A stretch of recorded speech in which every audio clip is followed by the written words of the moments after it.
शहीद खुदीराम बोस जी का आज शहीद दिवस है। आज के दिन ही उनको फांसी दी गई थी इसी जेल में।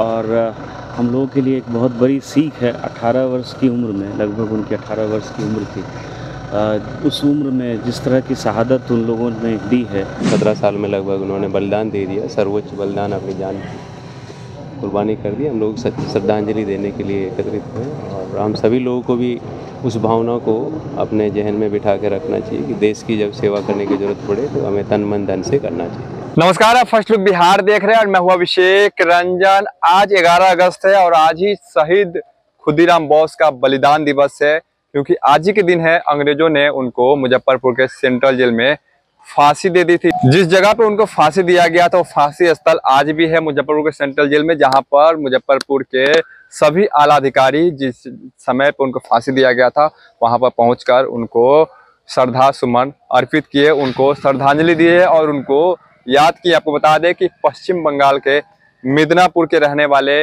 अमर शहीद खुदीराम बोस, जिनको अंग्रेजों ने फांसी दे दी थी और 18 साल की उम्र में ही उन्होंने अपने देश के लिए अपनी जान की कुर्बानी दी थी। इसको लेकर आज उनको याद किया गया। खुदीराम बोस जी का शहीद खुदीराम बोस जी का आज शहीद दिवस है। आज के दिन ही उनको फांसी दी गई थी इसी जेल में।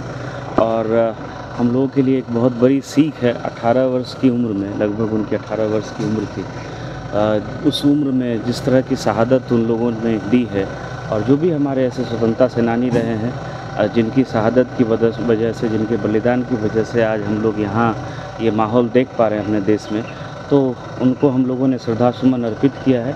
और हम लोगों को उनके जीवन से बहुत बड़ी सीख लेने की ज़रूरत है, खास करके युवाओं को, जो युवक युवतियां हैं, कि कैसे उनके पद चिन्हों पर बढ़ कर के हम लोग अपने समाज और अपने राष्ट्र को और आगे बढ़ाएं। हम लोग निश्चित रूप से सब लोग इसका अनुकरण करेंगे और हम लोग की यही आशा है कि इस तरह के कार्यक्रम से जो खास करके युवा पीढ़ी है उनको भी काफ़ी कुछ देखने और समझने का, जो हम लोगों का गौरवशाली इतिहास रहा है, उसको देखने और समझने का काफ़ी मौका मिलता है। क्या कहना चाहिए?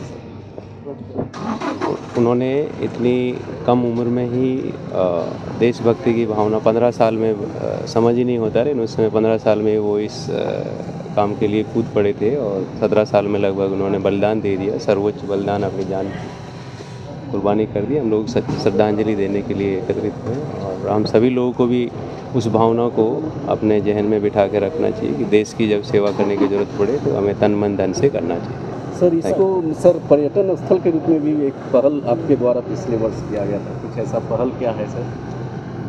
वो तो मैंने नॉर्मल रूटीन में इंस्पेक्शन किया था जेल का, और उस समय उस इंस्पेक्शन नोट में अनुरोध किया था कि इसको म्यूजियम बनाना चाहिए और उसको सरकार ने माना भी है म्यूजियम के रूप में। इन्होंने सैंक्शन हुआ राशि, उस जो स्थल पे आपने देखा भी होगा, और उसको जहाँ फांसी दिया जाता है उसको ओपन है तो उसको कवर करके प्रॉपर तरीके से करेंगे। पब्लिक के लिए ओपन करने के संबंध में अभी सरकार ने निर्णय नहीं लिया, हो सकता है आगे आने वाले समय में, क्योंकि जेल में अभी कोई प्रावधान नहीं है, हो सकता है प्रावधान होगा तो अलाउ कर सकते हैं, लेकिन कम से कम अभी वो स्मारक तो अच्छे तरीके से हो जाए, ये हम सब लोगों के लिए अच्छी बात होगा।